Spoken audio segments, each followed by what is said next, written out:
Radio Mélodie. Avec le docteur Emmanuel Ceris-Dehar, médecin urgentiste, nous allons évoquer aujourd'hui l'urétrite. Emmanuel, déjà, en quelques mots, est-ce que tu peux nous expliquer ce que c'est et comment on peut être atteint par cette infection ? Donc l'urétrite, c'est une infection de l'urètre. L'urètre, c'est le canal qui véhicule l'urine de la vessie vers l'extérieur de l'organisme via le méa urétral. Donc l'urétrite peut être provoquée par des bactéries, des champignons ou des virus. Par exemple, le virus de l'herpès simplex. Les infections sexuellement transmissibles sont les causes les plus fréquentes d'urétrite. Les micro-organismes tels que Neisseria gonorrhoeae, l'agent de la gonorrhée, peuvent atteindre l'urètre au cours d'un rapport sexuel avec un partenaire infecté. Le chlamydia, le virus de l'herpès simplex, sont également fréquemment transmis sexuellement et peuvent entraîner une urétrite. Et quels vont être les symptômes qui peuvent nous alerter ? Tant chez les hommes que chez les femmes, l'urétrite provoque en général une douleur pendant la miction, donc pendant qu'on fait pipi en fait, et un besoin d'uriner fréquent et impérieux. Il faut savoir quand même que chez les femmes, il y a plus de patients asymptomatiques, c'est-à-dire que les femmes peuvent faire des infections, notamment à chlamydia, qui passent complètement inaperçues. Chez les hommes, lorsque la cause est une gonorrhée ou une chlamydia, l'urétrite se caractérise par un écoulement urétral. Celui-ci est souvent jaune verdâtre et épais, en présence de gonocoques ou de couleurs plus claires et plus fluides s'il s'agit d'autres micro-organismes. L'écoulement est moins fréquent chez les femmes.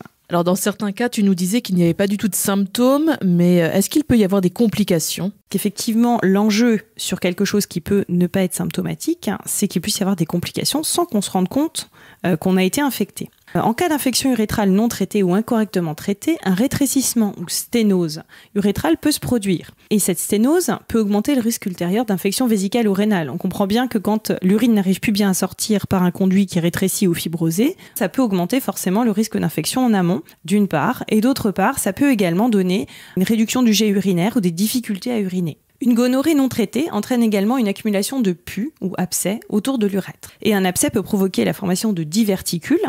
C'est des petites déhiscences de la paroi urétrale qui sont à risque d'infection.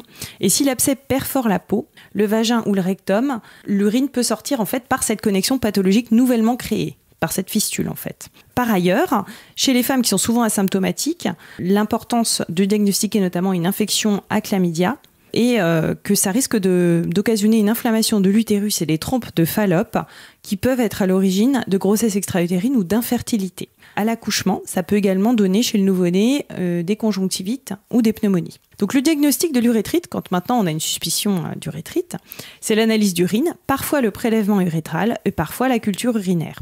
En général, ce diagnostic est basé sur les symptômes. On recueille un échantillon de l'écoulement quand il est présent et ça peut effectivement orienter pour connaître le germe.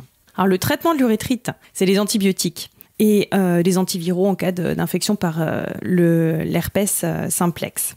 Pour les infections sexuellement transmissibles, il faut également toujours envisager de protéger et traiter les partenaires.